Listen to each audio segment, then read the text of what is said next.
Shalom, selamat pagi. Percaya yang ada di sini dan dimanapun saudara berada, di tengah-tengah situasi yang menuju kenormalan dan keadaan yang kita percaya makin membaik karena pertolongan Tuhan, kita akan terus dikuatkan Tuhan dan bahkan akan menjadi lebih dari pemenang. Mari saya ajak sama-sama untuk melihat dalam Injil Matius 6 ayat yang ke-33. Ayat yang tidak asing bagi orang percaya karena ayat ini sering muncul di khotbah-khotbah hamba-hamba Tuhan. Matius 6 ayat 33. Saya bacakan demikian firman Tuhan. Tetapi carilah dahulu kerajaan Allah dan kebenarannya, maka semuanya itu akan ditambahkan kepadamu. Saya ulang, tetapi carilah dahulu kerajaan Allah dan kebenarannya, maka semua itu akan ditambahkan kepadamu. Nah, kata carilah dahulu kerajaan Allah dan kebenarannya menjadi kunci bahwa di tengah-tengah keadaan seperti ini Tuhan akan menambahkan kepada kita apa saja. Bisa berkat materi, bisa kesembuhan, bisa pemulihan, bisa juga kemampuan, keahlian, kecerdasan, karunia, bakat, dan lain segala. Bahkan menambahkan jiwa-jiwa yang kita rindukan di gereja ini untuk terus memenangkan jiwa. Namun mari kita lihat saudaraku, di tengah-tengah hal seperti ini ada banyak kenyataan ya, tantangan, kenyataan yang seringkali mungkin menyenangkan, mungkin juga menyakitkan, atau bahkan terkadang mengejutkan setiap kita. Kenyataan-kenyataan atau realita itu disebut dengan kebenaran. Apa yang terjadi yang kita lihat itulah kebenaran, itulah fakta, itulah realita. Dan seringkali kenyataan selalu berhubungan dengan masalah ya. Tetapi kenyataan yang dianggap kebanyakan orang yaitu kenyataan yang apa yang dilihat dari mata jasmani, didengar dari telinga jasmani, dirasakan dengan panca indera, dan itu akan disebut kenyataan. Apalagi dunia sejak masa lalu terus dibangun dengan yang namanya pengetahuan atau yang namanya dunia pengetahuan dan teknologi. Itu baik dan itu membangun, menggiring manusia untuk terus memperbaiki diri, meningkatkan kepada hal-hal yang bersifat jasmani atau fisik atau materi atau segala sesuatu yang dapat dilihat. Dan itu menggiring kacamata berpikir, cara berpikir, perspektif orang untuk melihat bahwa sebuah kenyataan itu bersifat materi. Kenyataan itu yang real, yang bisa terlihat, yang bisa didengar. Tetapi di dalam Alkitab, dalam firman Tuhan, kenyataan atau realita atau kebenaran adalah segala sesuatu yang berhubungan dengan secara hakiki, berhubungan dengan roh, saudara, rohani seseorang atau spiritual seseorang. Nah, kebenaran tentang roh atau rohani di dalam diri seseorang adalah kebenaran yang harus kita lihat atau kita pelajari, bahkan kita alami dalam kehidupan kita, sehingga kita bisa memahami makna kata carilah dahulu kerajaan Allah dan kebenarannya, maka semuanya akan ditambahkan kepada kita. Ini sebuah janji Tuhan ya. Kalau saja kita sebagai anak-anak Tuhan mengetahui kebenaran ini, maka janji Tuhan akan yaitu menambahkan apa saja dalam kehidupan kita yang masih kurang sampai semuanya akan diberikan atau digenapkan dalam kehidupan kita. Sekalipun masalah harus ada, karena masalah bertujuan untuk menguatkan iman kita, kepercayaan kita, mengokohkan diri kita, melatih ketenangan, damai sejahtera dalam hidup kita. Nah, semua akan ditambahkan oleh Tuhan. Nah, kata ditambahkan dari kata prosteteste atau dari kata dasar prostitemi yang artinya adalah bisa ditambahkan, karena ini sifatnya yang menambahkan Tuhan. Manusia itu menerima, jadi dia pasif. Diberikan, ditambahkan, dilanjutkan atau dimenangkan, saudaraku. Jadi Tuhan memberikan kepada kita, Tuhan memberikan kemenangan, Tuhan menambahkan, bahkan Tuhan melanjutkan apa yang hari ini ada dalam hidup kita. Jadi Tuhan ingin progres perkembangan hidup kita tidak stagnan, tidak macet, tidak mandek, tapi mengalami pertumbuhan rohani yang terus-menerus dan akhirnya akan mengalami pertumbuhan yang diikuti pertumbuhan secara alam daging atau fisik. Ini yang dimau Tuhan, ini janji Tuhan dalam kehidupan kita. Ya, yang alami sakit pasti Tuhan ingin sembuhkan kita, sekalipun harus melewati mungkin cukup lama dalam penderitaan. Tapi saya percaya Tuhan selalu rindu memulihkan kita. Yang di dalam pelayanan Tuhan akan selalu rindu menaikkan pelayanan kita makin berkembang luar biasa. Yang di dalam pekerjaan menaikkan level-level dalam pekerjaan usaha saudara. Tuhan rindu itu. Namun mari kita mengerti kunci dari kemajuan atau progres perkembangan yang Tuhan janjikan dalam hidup kita adalah kita mendahulukan mencari yang namanya kerajaan Allah dan kebenarannya dalam kehidupan kita. Nah, gambarannya seperti waktu kita masih bayi, saudara. Kita bayi tidak bisa ngapa-ngapain, hanya tidur, nangis. Kemudian mulai belajar bergerak, ngelempang ke kanan, ke kiri. Kemudian belajar merangkak. Kemudian belajar untuk bahkan berlari nantinya. Melompat, belajar bahkan lebih lagi. Sehingga mengalami hal-hal yang lebih luar biasa lagi di dalam kehidupan setiap manusia. Maka tadi saya katakan sebelum kita janji-janji Tuhan itu digenapi dalam hidup kita dan kita tidak stagnan, hidup kita tidak macet, hidup kita tidak mandek, hidup kita tidak gitu-gitu aja. Mari kita mencari dulu kerajaan Allah dan kebenarannya di dalam kehidupan kita. Nah, bagaimana? Menurut ayat ini Matius 6:33 kita bisa mengalami yang namanya kemenangan kehidupan yang makin dekat, yaitu mencari kerajaan Allah. Itu bagaimana caranya? Nah, saudaraku yang dikasihi Tuhan, dalam The Message Bible Matius 6 ayat 33 diterjemahkan dengan berikut ini. Step your life in God reality, God initiative, God provision. Don't worry about missing out. You will find all your everyday human concerns will be met.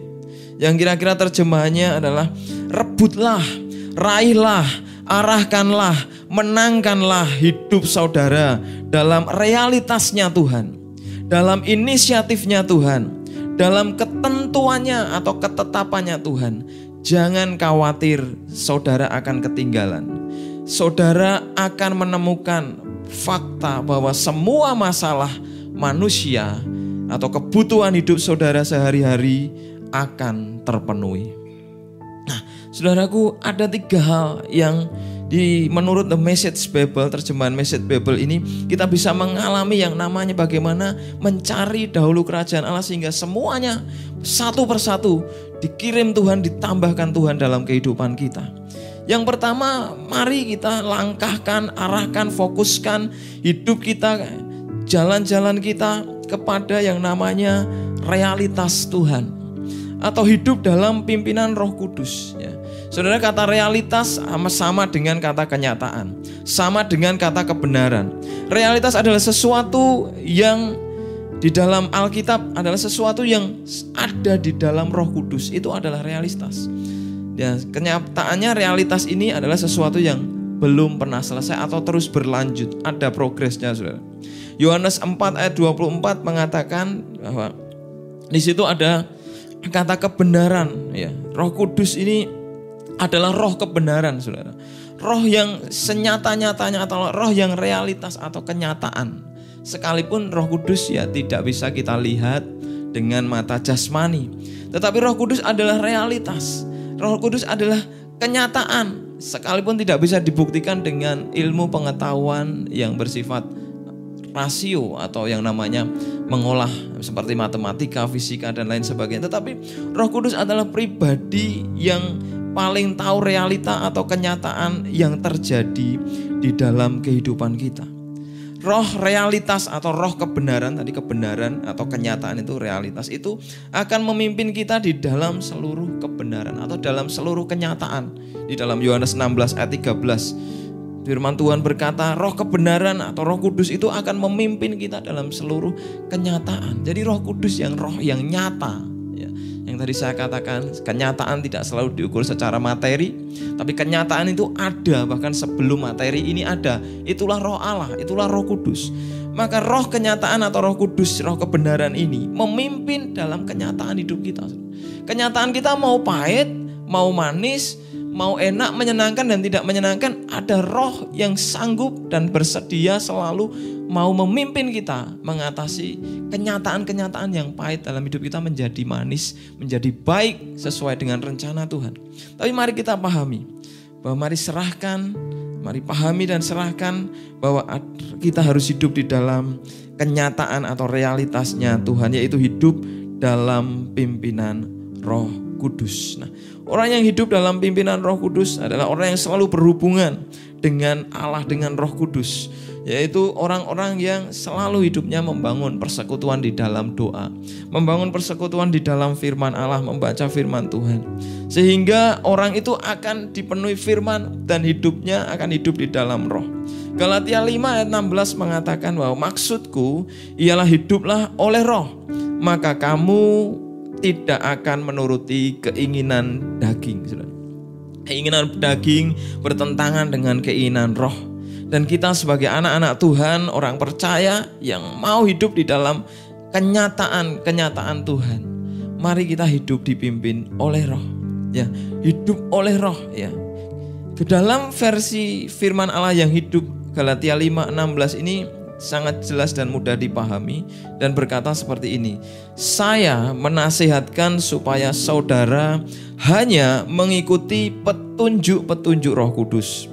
Ia akan menyatakan kemana saudara harus pergi dan apa yang harus saudara lakukan. Dengan demikian saudara tidak akan terus-menerus mengikuti sifat jahat atau kedagingan yang selalu mendesak saudara untuk berbuat salah. Rupa-rupanya di dalam diri kita masih ada manusia lama yang buahnya adalah sifat jahat, buah yang jahat yang setiap hari mendesak kita untuk selalu berbuat salah, selalu berbuat dosa, selalu macet di tengah jalan, selalu mandek, selalu stagnan. Itulah perkara-perkara yang jahat atau sifat-sifat jahat. Kalau kita ikuti, kita akan mengalami stagnasi, kemacetan. Mungkin masih bisa berjalan, kelihatannya masih diberkati, pekerjaannya masih ada, tapi tanpa sadar secara realitas rohani kita sedang berjalan menuju jalan yang salah, yang ujungnya adalah kebinasaan, saudara. Tetapi mari kita lihat hidup di dalam Roh Kudus ya, yang dimana petunjuk-petunjuknya, dimana instruksi-instruksi Roh Kudus yang akan menyatakan kemana kita harus pergi dan melangkahkan kaki. Mari kita ikuti. Bagaimana caranya, saudara? Tentu kita harus selalu membangun persekutuan di dalam doa. Alkitab selalu mengatakan berdoalah di dalam roh. Ya, saudara bisa berdoa di dalam doa-doa khusus pribadi, jam-jam yang kita tentukan. Bertemu Tuhan ada, sehingga Roh Kudus makin kuat berbicara dalam hidup kita. Tetapi juga bisa doa-doa persekutuan komunitas seperti yang kita kerjakan hari-hari ini, jam-jam ini, saudara. Tapi juga bisa berdoa dimanapun saudara bepergian, dimana saudara bekerja ya, saudara sambil bekerja pun ya, pas dalam, tentu bukan pas mengerjakan misalnya jalan ke mesin gitu ya saudara, tapi hal-hal yang misalnya ada jeda sedikit, saudara bisa berbicara, berdoa dengan Roh Kudus, meminta tuntunannya kapanpun, saudara. Nah, kadang orang ya, waktu mereka bertumbuh di dalam iman kekristenan, kadang ada beberapa orang yang tidak bisa mereka sudah mengalami baptisan air, berkali-kali sudah mengikuti perjamuan kudus, tetapi tidak bisa melihat sisi makna kenyataan rohaninya, saudara. Ya, sehingga hanya melihat ya roti, kemudian adalah ya tetap roti, kemudian anggur ya, tetap anggur, saudara, seperti darah Yesus. Tetapi Alkitab mengatakan bahwa Tuhan berkata, inilah darahku ketika dia mengangkat anggur itu, saudara. Tuhan berkata, inilah darahku ketika dia mengangkat anggur. Dia berkata, ini darahku. Secara realita kenyataan jasmani itu bukan darah, itu anggur. Dan dia berkata, inilah tubuhku ketika mengangkat roti, memecahkan roti. Dan secara realita jasmani itu bukan tubuhnya Tuhan, itu roti, saudara. Tetapi secara realitas kenyataan rohani ya, memandangnya dengan cara iman, itu adalah darah dan tubuh Tuhan. Kalau orang kehilangan makna ini, maka dia akan kehilangan sebuah persekutuan, keintiman di dalam Tuhan Yesus melalui Roh Kudus. Maka tidak heran hidup kita tidak mengalami banyak perubahan, tidak mengalami lawatan Tuhan, karena kehilangan makna-makna kenyataan-kenyataan yang secara rohani itu benar-benar ada dan bahkan jauh lebih penting karena itu merupakan hakiki, saudara. Hakiki manusia kita. Nah, ada banyak hal yang lain, saudara. Tetapi mari kita hidup di dalam kenyataan roh Tuhan. Hidup dalam pimpinan roh Tuhan yang menuntun kita mengalami kebenaran demi kebenaran, artinya mengalami kenyataan demi kenyataan, yang kenyataan itu adalah kenyataan yang dirancang oleh Tuhan, yaitu kenyataan yang indah dan mulia. Nah, yang kedua, ya, bagaimana mencari kerajaan Allah dan kebenarannya, yaitu mari kita hidup dalam inisiatif Tuhan. Ya, hidup dalam inisiatif Tuhan. Kata inisiatif artinya adalah membuat langkah pertama dalam mengusahakan sesuatu. Dengan kata lain, inisiatif artinya adalah bentuk kesadaran diri dari seseorang yang berpikir bahwa ia harus melakukan sesuatu untuk memenuhi kebutuhannya. Nah, inisiatif ini adalah juga merupakan sebuah kemampuan untuk memutuskan dan melakukan sesuatu yang benar tanpa harus diberitahu, ya. Tentunya awalnya dulu diberitahu, tapi kemudian membangun kesadaran, ya, dan kemudian mampu menemukan apa yang seharusnya dikerjakan terhadap sesuatu yang ada di sekitar, berusaha untuk terus bergerak untuk melakukan beberapa hal walau keadaannya terasa semakin sulit. Nah, ada perbedaan, saudara, antara inisiatif dengan reaktif. Ya, kalau reaktif itu bawaan sejak lahir, saudara. Ya, karena itu adalah respon atau tindakan orang karena sesuatu yang terjadi di sekitarnya juga. Respon ini bisa dalam bentuk negatif maupun positif, ya. Tetapi inisiatif adalah yang artinya adalah sebuah prakarsa, ya, prakarsa. Jadi sebuah prakehendak, ya, prakarsa yang artinya adalah usaha tindakan mula-mula yang dimunculkan oleh seseorang, yang maknanya inisiatif ini adalah sebuah upaya tindakan aktif seseorang, ya. Jadi perbedaannya adalah ada stimulus, ada, kalau reaktif itu dipicu, ya, oleh sebuah keadaan dan hasilnya bisa negatif atau positif. Tapi sebuah inisiatif biasanya, ya, dipicu karena kesadaran diri dan kemudian menghasilkan sesuatu yang baik yang bertujuan untuk membangun dan menjadi berkat. Nah,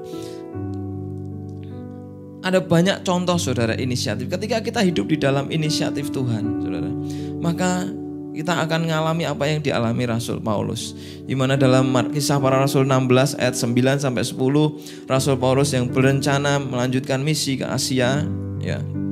Kemudian tiba-tiba dia ingin melanjutkan perjalanannya, ya, tapi kemudian dia melihat sebuah penglihatan, ya, Roh Kudus mendorong dia, ya, memberikan inisiatif, saudara. Inisiatif datang dari Roh Tuhan, inisiatif datang dari Allah, karena Allah, saudara, adalah pribadi yang memiliki inisiatif. Dan di dalam Kisah Para Rasul ini 16 ini, di inisiatif Allah mendorong Paulus untuk melayani dengan tepat dan efektif.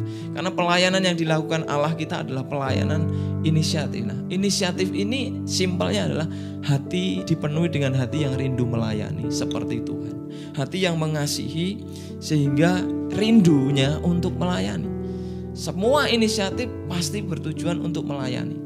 Melayani keadaan sekitar agar menjadi lebih baik, agar jadi berkat. Seperti Paulus, saudara.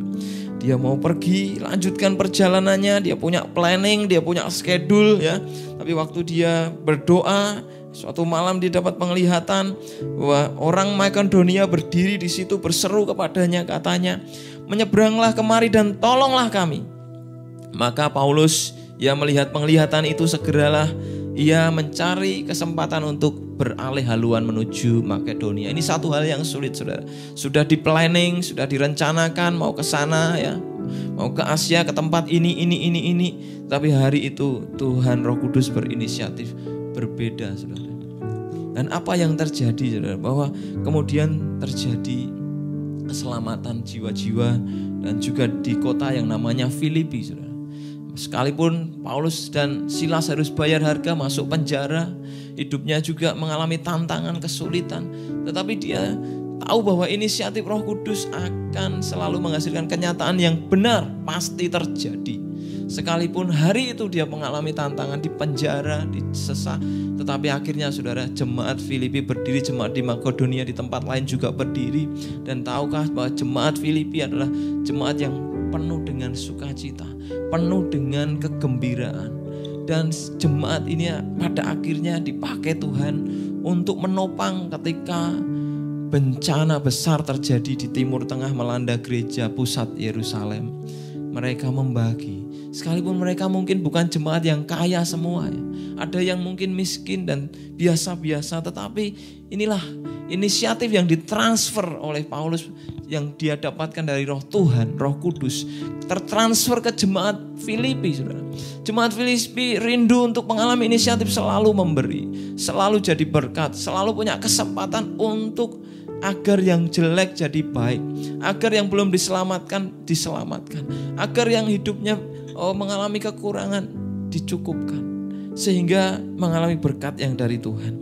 Nah, saudara, jemaat Filipi berdiri dan menjadi berkat karena apa? Awalnya ada inisiatif Roh Kudus ya. Mungkin dalam kehidupan pekerjaan, studi kita, saudara. Mungkin dalam studi saudara mungkin ingin sekolah di sini ya. Orang tuamu ingin sekolah di situ, tapi tiba-tiba kau mari berdoa, saudara. Kau berdoa, Roh Kudus akan tuntun kemana kau akan melanjutkan perjalanan studi dan pekerjaanmu. Dan kalau itu Roh Kudus yang tuntun, ya mungkin hari ini harus bayar harga, kesulitan, tetapi kenyataan nanti yang akan kita alami adalah indah dan pasti terjadi sesuai dengan apa yang dijanjikan Tuhan. Maka jangan takut, jangan khawatir. Berdoa, saudara, minta inisiatif Roh Tuhan, minta Roh Tuhan memenuhi hidup kita dengan kreativitas, dengan inisiatif, sehingga kita akan menjadi orang-orang yang produktif, penuh inisiatif, hati yang melayani. Di dalam pelayanan pun sama ya. Hari-hari ini saudara, kita belum bisa ke gereja, namun biar hari-hari ini saya berdoa sebagai hamba Tuhan, saudara, dijamah Roh Kudus, namanya inisiatif dari Tuhan untuk bangkit di dalam pelayanan, meningkatkan pelayanan, bahkan melihat sesuatu dengan iman akan dipakai Tuhan luar biasa di masa yang akan datang. Sehingga kita percaya, kita juga lewat gereja kita di tempat ini ada visi menyelamatkan jiwa dan memulihkan jiwa. Kita bisa dipakai bersama-sama untuk membawa pelayanan pekerjaan Tuhan di tempat ini, memenangkan banyak jiwa, membawa banyak perubahan bagi kota Kartasura, sehingga Kartasura bukan makin mengalami pemulihan yang lebih baik lagi dari Tuhan. Ya saudara, ada Petrus yang punya inisiatif. Awalnya dia ketakutan sama murid-murid ya. Ketika angin sakal datang di danau itu, di dalam perahu ya. Tuhan Yesus gak ada, mereka takut, tiba-tiba berjalan Tuhan di atas air, dikira pertama hantu, saudara. Semua murid tidak punya inisiatif, saudara. Saya percaya ini tuntunan Roh Kudus ya, saudara. Sekalipun hari itu ya Roh Kudus belum dicurahkan ya, tetapi Roh Kudus itu selalu bekerja, saudara. Sekalipun pekerjaannya modelnya berbeda saat setelah dicurahkan, tetapi Petrus punya inisiatif untuk yang namanya datang. Kalau itu Engkau Tuhan, aku mau jalan menuju Engkau di atas air. Dan saudara, datanglah Petrus ya, setelah Tuhan berkata mari kemari. Petrus berjalan di atas air, sekalipun ya ketika dia mulai ragu, bimbang ya, dia mulai tenggelam, tapi Tuhan mengangkat tangannya dan dia menolong dia. Tapi sejarah mencatat hanya Petrus yang mampu berjalan di atas air bersama Yesus, saudara. Karena ada inisiatif yang menggerakkan hidupnya. Ada juga yang namanya Maria, saudara. Ketika Tuhan ada di satu tempat, kemudian Maria datang mengurapi Tuhan ya. Injil Yohanes mengatakan ya, Maria datang ya meminyaki kaki Tuhan, meminyaki tubuh Tuhan dengan minyak narwastu seharga 300 dinar. Siapa yang menyuruh dia? Enggak ada, saudara. Tapi saya percaya hatinya dipenuhi kasih kepada Tuhan. Roh Kudus menggerakkan dia berinisiatif. Nah, akhirnya dampaknya apa, saudara? Sekalipun ada tantangan dari Yudas Iskariot yang berkata, ngapain kamu beli minyak narwastu 300 dinar ya? Itu bisa 21 sampai 30 juta ya. Yang kemudian kenapa enggak kamu berikan kepada orang miskin saja? Tapi Tuhan berkata ya, orang miskin selalu ada, tetapi aku tidak selalu ada bersama kamu ya, selama menjadi manusia tentunya. Nah, kemudian Maria tetap melakukan itu, saudara. Dia kemudian mengurapi Tuhan Yesus Dan akhirnya Injil atau firman Allah Alkitab mencatat bahwa Tuhan berkata, aku berkata kepadamu sesungguhnya di mana saja Injil diberitakan di seluruh dunia, apa yang dilakukannya atau Maria wanita ini akan disebut juga untuk mengingat dia. Jadi apa yang dilakukan Maria atau wanita ini juga akan bukan hanya tentang Tuhan Yesus, tentang murid-murid, tetapi tentang Maria. Ada satu cerita di dalam Alkitab di mana Maria dicatatkan sebagai orang yang berinisiatif dan kemudian dia menjadi orang yang hidup dalam melayani Tuhan. Bahkan murid-muridnya nggak pernah kepikiran ya, yang bersama dia nggak pernah kepikiran, sama mungkin Tuhan Yesus mungkin dianggapnya ya mandi terus wangi saudara ya. Tetapi Maria nggak mikir soal wanginya, mandinya dan lain sebagainya. Dia ingin mempersembahkan, dia ingin melayani Tuhan ya. Dia anggap bahwa air tidak sanggup, tidak cukup sama harganya dengan Tuhan. Yang bagi dia yang bisa menghormati Tuhan, untuk melayani Tuhan, yang terbaik dari hidupnya adalah 300 dinar tabungan yang dia punya. Dia belikan minyak narwastu dan dia mengurapi Tuhan. Itu di dalam pikiran inisiatifnya. Mungkin kita gak punya banyak, tetapi ketika kita beri yang terbaik kepada Tuhan, surga akan mencatat pelayanan hidup kita. Karena kita telah memberikan yang terbaik. Bukan yang dilihat manusia, bukan yang dilihat Yudas, tapi yang dilihat Tuhan. Engkau akan tercatat dan namamu akan terus ada di dalam Alkitab, bagian dari Alkitab ini. Saudara, kemarin disampaikan Pak Gembala, Natal, Jumat Agung, Paskah, kenaikan Tuhan, Pentakosta akan kehilangan spirit, makna, semangat Roh Kudus, bisa stuck kalau kita tidak melanjutkan dalam kehidupan kita. Maka saudara, mari lanjutkan untuk melayani Tuhan, melayani keluarga, melayani sesama, melayani pekerjaan Tuhan, melayani dimanapun di dalam pendidikan saudara. Mari kita memiliki hati yang berinisiatif. Ya, orang yang berinisiatif akan menuai ya luar biasa seperti Petrus, seperti Maria. Namanya dicatat dan bahkan berdampak luar biasa seperti Paulus, saudara. Membentuk kita menjadi pribadi yang penuh inisiatif. Itulah karya Roh Kudus dalam kehidupan kita, sehingga kita tanggap untuk melihat sekeliling kita dan kita bisa melayani sekeliling kita apa yang mereka butuhkan. Beda ya. Mungkin yang saya lihat berbeda dengan saudara lihat. Yang dilihat Pak Gembala berbeda dengan yang kita lihat saudara. Tapi kita mari saling membantu, ya, saling melengkapi. Tetapi mari kita menggerakkan juga orang-orang sehingga hidup kita berdampak. Ya. Sekalipun mungkin ya orang tantangannya berat dan orang ya banyak yang menyangkal dan menolak. Tapi kalau itu dari Tuhan, kita pasti akan menghasilkan sebuah kenyataan, sebuah janji Tuhan yang digenapi dalam kehidupan kita, saudara. Yang terakhir, bagaimana kita mencari kerajaan Allah, yaitu kita meraih atau melangkahkan kaki atau hidup di dalam ketentuan Tuhan atau divine decree, saudara. Ketetapan Tuhan atau disebut juga kehendak Tuhan. Ketetapan Tuhan disebut juga rencana Tuhan, yaitu sejarah dunia bergerak menurut rencana Tuhan yang berdaulat karena ia memiliki kontrol atas dunia dan alam semesta. Tuhan menetapkan sebelumnya segala hal akan terjadi. Dia menciptakan dari yang belum terjadi kemudian terjadi. Dia mengatur apa yang belum ada kemudian menjadi ada. Dia ciptakan lagi, diupdate hingga bumi ini berkembang seperti ini. Tentu salah satunya melalui pekerjaan-pekerjaan manusia, ya saudara. Sekalipun dunia berubah, zaman terus berkembang, tetapi kita percaya rencana Allah itu kekal, saudara. Rencana Allah tidak pernah berubah. Rencana Allah selalu tetap. Sekalipun zaman berubah, dunia berubah. Rencananya apa? Rencananya menyelamatkan manusia. Tetap selalu pasti ada. Rencananya apa? Membawa kita ke seluruh rencananya untuk memuliakan Allah. Membawa kita ke dalam seluruh janjinya untuk memuliakan Dia. Rencananya tetap dan itu akan terjadi karena Dia berdaulat melaksanakan ketetapan dan rencananya. Tapi tujuan akhir dari semua ketetapan Tuhan adalah untuk kemuliaan Allah. Ya, seperti dalam Roma 11 ayat 36. Untuk kemuliaan Allah, ya. Kan soli Deo gloria, saudara. Kita diciptakan apapun yang kita kerjakan, apapun saudara. Hari ini mungkin saudara bukan siapa-siapa, hidupmu terpuruk, gagal, hancur. Tapi dengar, kalau Tuhan sudah pilih dan panggil saudara, saudara akan jadi orang yang luar biasa di masa yang akan datang. Karena saudara mau mengikuti yang namanya ketetapan Tuhan dalam hidup saudara. Tidak ada yang tidak sanggup Tuhan ubah. Tuhan sanggup mengubah apapun. Tidak ada yang mustahil bagi Tuhan. Tuhan sanggup menolong keadaan saudara, mengangkat saudara, membela bahkan bangsa kita yang hari ini sedang mengalami krisis saudara. Dan bahkan Tuhan akan terus memulihkan bangsa ini. Karena Dia berketetapan, Dia punya tujuan. Ada banyak anak-anak Tuhan yang memuliakan namanya di bangsa ini saudara. Sehingga Dia akan menetapkan rencananya atas bangsa ini.